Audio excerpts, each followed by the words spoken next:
Balik tayo sa mga balita, kamakailan lamang nagprotesta sa Kamaynilaan ang mga consumer ng water service provider na Prime Water sa pag-asang maaaksyonan na ang matagal na nilang reklamo pagdating sa serbisyong patubig ng kumpanya. Mabigat na raw kasi pasanin ang 1,000 bayarin kada buwan para sa tubig na lulubog, lilitaw lang din naman. Dahil dito, direkta na silang nanawagan kay Pangulong Ferdinand Marcos Jr.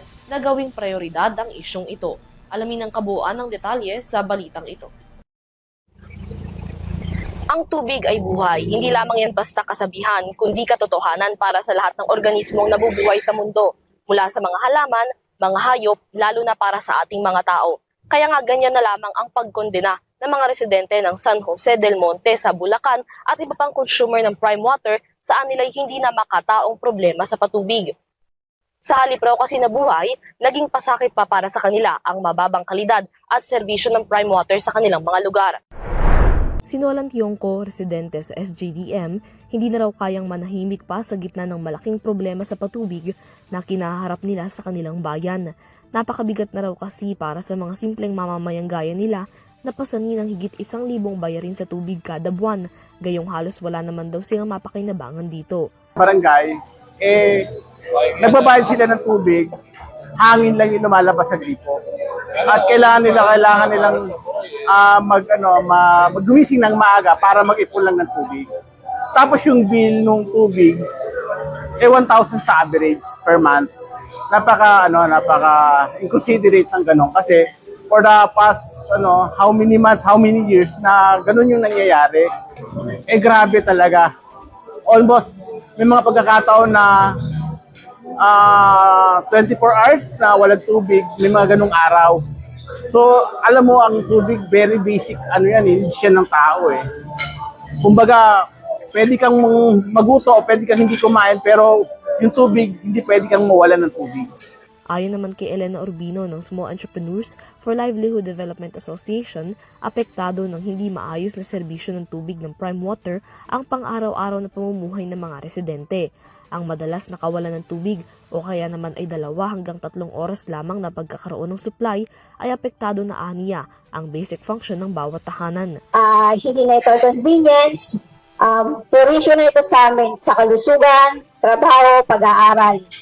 Nagkakaroon man po kami ng tubig, bihira lang, 2 o 3 beses sa isang linggo, minsan may oras pa, 2 to 3 hours. Kaya kung maglalaba ka, kailangan pang gumising ng maaga, kailangan mong makipaghabulan sa tubig para lang matapos yung labahin mo.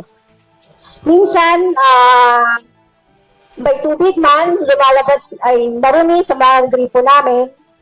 Sa ibang lugar naman, mayroong wala talaga na itong 1 linggo walang tubig. Kinakalawang na yung mga gripo nila dahil wala nang tumutulong tubig. Naghihintay sa rasyon kung may darating man. Kung wala, kailangan pang bumili ng tubig. Dobleng-dobleng gastos. May tubig man o wala, kailangan may bill pa rin na dumarating. Minimum yung binabayaran. Plus yung tubig pa na binibili namin sa araw-araw.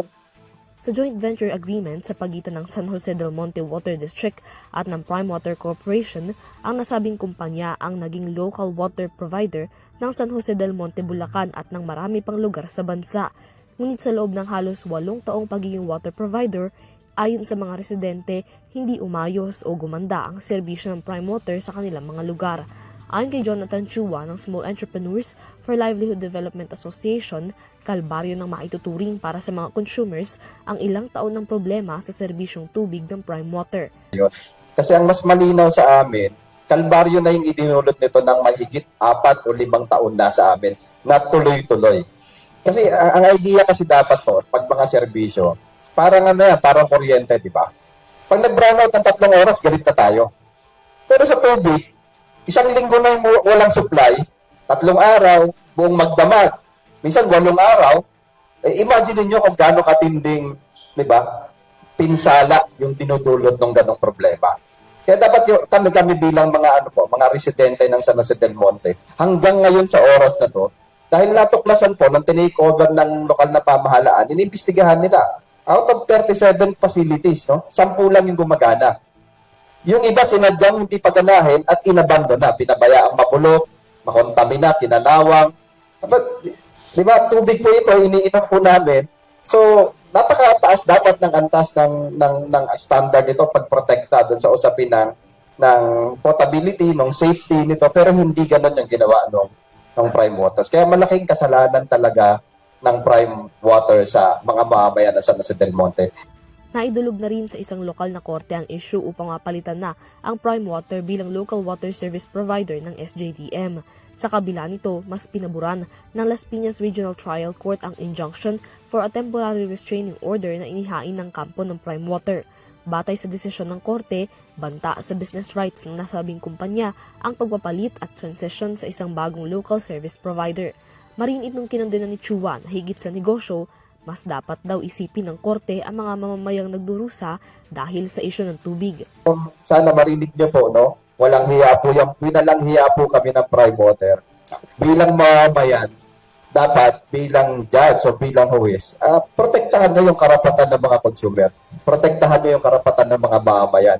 Hindi lang yung business interest dito, no? Ang pinag-uusapan po natin dito, kaligtasan, kalusugan, kabuhayan ng mga tao na gumagamit nitong tubig na to. At kung mas matimbang sa inyo yung interest ng mga negosyante, mukhang magtutuloy tayo ng problema dito at hindi kami titigil para ilaban. Panawagan nila ngayon mismong ang pambansang pamahalaan na at mismong si Pangulong Ferdinand Marcos Jr. na ang dapat na umaksyon at gumawa ng solusyon sa problemang matagal na panahon na nilang inireklamo. Noong nakaraang taon, ipinag-utos ni Marcos na imbestigahan ng Local Water Utilities Administration ang mga inireklamo laban sa Prime Water. Ang investigasyon, mayroon na ring resulta, ngunit ang mga residente hindi raw alam kung ano na ang nangyari sa nasabing investigasyon. Tingin po namin, pangunahing obligasyon ng pamahalaan ng kanyang mamamayan. So pagka meron krisis, hinihingi namin yung obligasyon ng aming gobyerno. So sa partikular sa San Jose del Monte, kailangan may gawin yung lokal na pamahalaan para sa amin. Alam namin wala nang gagawin yung kapitalista doon na magtino kasi maraming taon na po yan. Ang inaasahan namin, tingin namin tama yung ginawa ng lokal na pamahalaan na pag-take over. Kasi hinihingi namin yung accountability din ng lokal na pamahalaan para proteksyonan niya yung kanyang mamamayan. Nanindigan naman si Rodolfo R.J. Javellana Jr., National President ng United Filipino Consumers and Commuters, na basic right ng isang mamamayan ang magkaroon ng access sa ligtas, malinis at tuloy-tuloy na serbisyong patubig. At handa raw silang kalampagin lahat ng ahensya ng pamahalaan upang makamit ang solusyong kanilang ninanais. Ito'y tutungo mismo sa ombudsman. Kalampagin natin yan para kumilos at imbestigahan. At mula doon, makakakuha tayo ng magandang dyan. Kapag di kumilos, no? Tingin ko yun na yung first step, no? Hindi na tayo dapat maghintay ng mga alam naman po nila Alam naman po ng mga nanunungkulan. At tingin ko, kahit po ang San Jose del Monte LGU, may action na silang mga ginagawa rin pero dapat mas maging democratize yung buong process at pabilisin talaga. Pabilisin, no? Hindi makapagintay. Tubig po ito Tubig Ang immediate na hakbang, pwede po naman na i-impose ng ating presidente yung Article 12 ng National Economy and Patrimony, Section 17 at Section 18. Sa panahon ng pambansang pangangailangan o kagipitan, maaari kahit pansamantala na i-take over ng pamahalaan ang mga utility na ito para sa kapakanang pambayan.